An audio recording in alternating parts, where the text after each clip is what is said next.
हो का, आम्ही जेवढं शक्य असेल तेवढ्या भागामध्ये जाणार.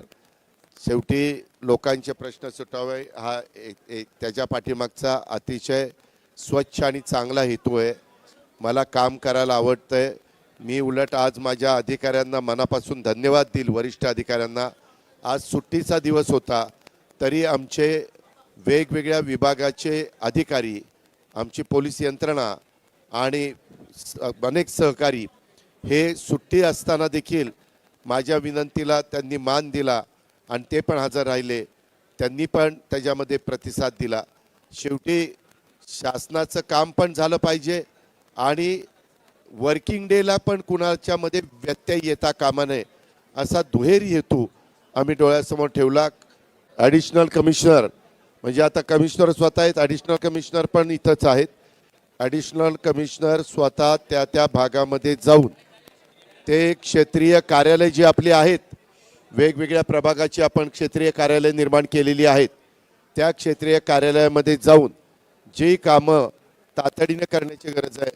नागरिकांनो, मी अतिशय स्पष्टपणे विनम्रपणे मान्य करतो, काही वेळेस माझ्या सोसायटी धारकांनी सांगितलं की दादा आम्ही 8-8, 10-10 वर्ष प्रयत्न करतोय परंतु काही आमचे प्रश्न सुटले नाहीत आणि ते पण आमच्या दृष्टीनं थोडंसं कमीपणाचं आहे.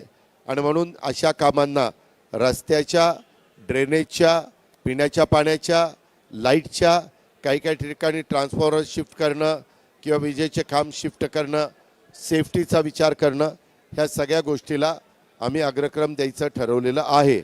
आणि स्वतः आयुक्त देखील वेगवेगळ्या भागामध्ये आज जिथं लोकांनी तुम्ही एकदा येऊन अचानक व्हिजिट करा असं जे सांगितलेलं आहे तिथं आयुक्त पण जाणार आहेत.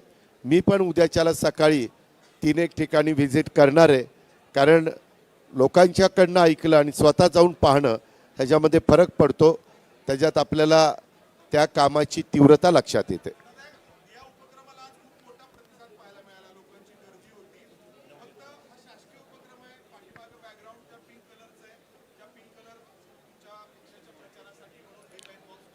ह्यामध्ये मी तर राज्य सरकारचा उपमुख्यमंत्री म्हणून इथं बसलोय, बरोबर आहे ना. मी तुझ्याशी उपमुख्यमंत्री म्हणूनच बोलतोय. त्याच्यामुळे सरकारचंच हे एक प्रकारचं काम आहे. मी येताना हां तू राष्ट्रवादीचा, हां तुझा कागद बघू, तू दुसऱ्या पक्षाचा, चल बाजूला, असं केलं नाही. मी नागरिकांचे प्रश्न सोडवत असताना माझे आयुक्त असतील, माझे कलेक्टर असतील, माझे ॲडिशनल कमिशनर असतील, माझे दुसरे ॲडिशनल कमिशनर असतील, पोलीस खातं असेल, आम्हाला सगळ्यांचेच प्रश्न सोडवायचे. त्यांची पण जबाबदारी त्यांच्या कॉर्पोरेशनच्या हद्दीतले सार्वजनिक प्रश्न सुटावेत हीच आहे. आणि माझ्यावर पण, मी इथला पालकमंत्री आहे, राज्याचा उपमुख्यमंत्री आहे, लोकप्रतिनिधी आहे, म्हणून मी पण त्याच्यामध्ये प्रयत्न करतोय. ह्याच्यातनं वेगळा अर्थ कृपा करून मीडियानी काढू नये माझी विनंती आहे. तू तुझं काम सांगितलं, मी लगेच नाशिकच्या कलेक्टरला आणि सीओला फोन करून सांगितलं मी ते काम करून देणार आहे. कारण मी कामाचा माणूस आहे.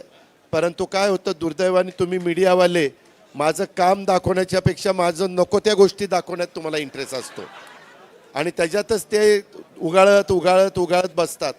वास्तविक तुम्ही सगळ्या अधिकाऱ्यांना विचारा. मी 35 वर्ष काम करत असताना अधिकाऱ्यांशी कशा पद्धतीनं वागत असतो. पण ठीक आहे, आता तो तुमचा अधिकार आहे, संविधानाने दिलेला आहे, मला त्याच्याबद्दल काही बोलायचं नाही.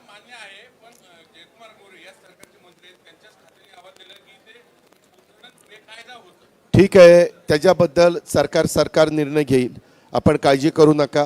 त्याबद्दल आमचे मुख्यमंत्री खंबीर आहेत. तुम्ही अजिबात काही त्याच्यामध्ये काळजी करू नका.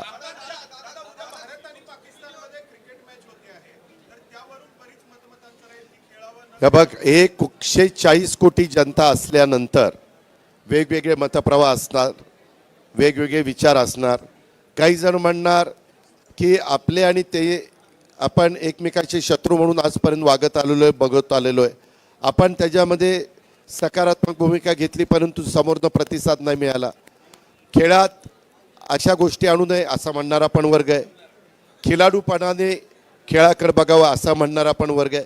आता जेवढ्या व्यक्ती तेवढे वेगवेगळी मतं असू शकतात, मतांतर असू शकतं, पण प्रत्येकाने कसा विचार करावा तो त्याचा त्याचा प्रश्न आहे, पण सामना होणार आहे अशी माझी माहिती आहे आणि त्याच्याबद्दल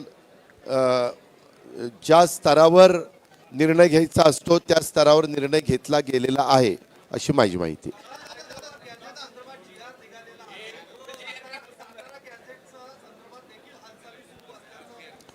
त्या संदर्भात राज्याच्या प्रमुखांनी सांगितलेलं आहे की हे आरक्षणाचे प्रश्न सोडवत असताना कुणावरही अन्याय होणार नाही अशा पद्धतीनं आम्ही त्याच्यातनं मार्ग काढू असं स्वतः मुख्यमंत्र्यांनी अनेकदा सांगितलेलं आहे.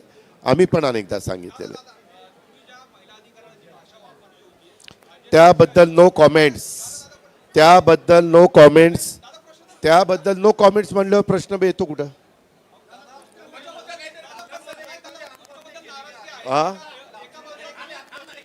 त्या संदर्भामध्ये ऐक ना, ज्यांनी आत्महत्या केलेली आहे त्याच्याबद्दल माझं ट्विट काल वाचलं का? त्याबद्दल मी माझं ट्विट दिलं आणि मला जी काही भूमिका मांडायची ती मांडलेली आहे, ती ट्विटरमध्ये आलेली पण आहे. मला त्याच्यामध्ये बोलायचंच नाही. काय होतं, एवढं सगळं सकाळपासून एवढे सगळ्यांनी कष्ट घेतले, वॉशरूमला पण एकदाच गेले सगळे, कुठं चहा नाही पाणी नाही काही नाही, कामं करत बसलो, ते दिलं सोडून आणि ते तिसराच काहीतरी चाललेलं आहे.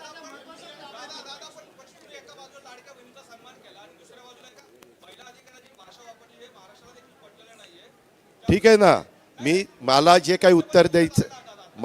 उत्तर द्यायचं ते दिलेलं आहे. माझ्या दृष्टीनं मी नंतर ट्विट केलेलं आहे. मुख्यमंत्र्यांनी पण सांगितलेलं आहे, अजित पवारांनी त्याच्याबद्दल जी काही भूमिका मांडायची ती मांडलेली आहे आणि त्या पद्धतीनं मुख्यमंत्र्यांनी पण त्याची नोंद घेतलेली आहे. जेवढं शक्य असेल तिथं जायचा प्रयत्न करणार आहे, परंतु प्राधान्य पुणे जिल्ह्याला देणार. मी इथला पालकमंत्री आहे. मी आता 17 तारखेला बीडला पण चाललेलो आहे.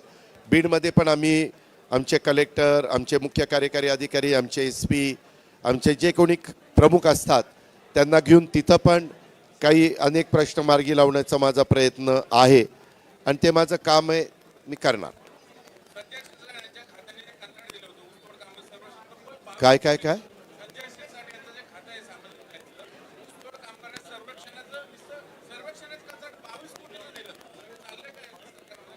त्या संदर्भामध्ये मला तुमच्याकडनंच तो प्रश्न कळालेला आहे. मी त्याची माहिती घेऊन उत्तर देईन.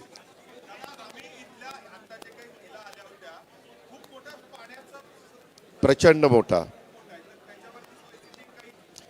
त्यामध्ये आयुक्तांनी आणि त्यांच्या सगळ्या टीमनी ह्याला अग्रक्रम द्यायचं ठरवलेलं आहे.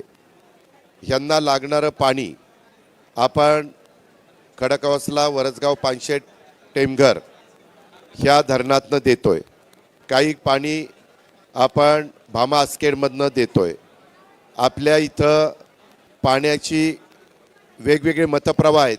काहींचं म्हणणं गळती आहे, काहींचं म्हणणं पॉप्युलेशन फ्लोटिंग आपल्याकडे जास्त असल्यामुळं आपल्याला तेवढं पाणी लागतं. असे वेगवेगळे, जलसंपदाचं वेगळं मत आहे, आपल्या कॉर्पोरेशनचं वेगळं मत आहे.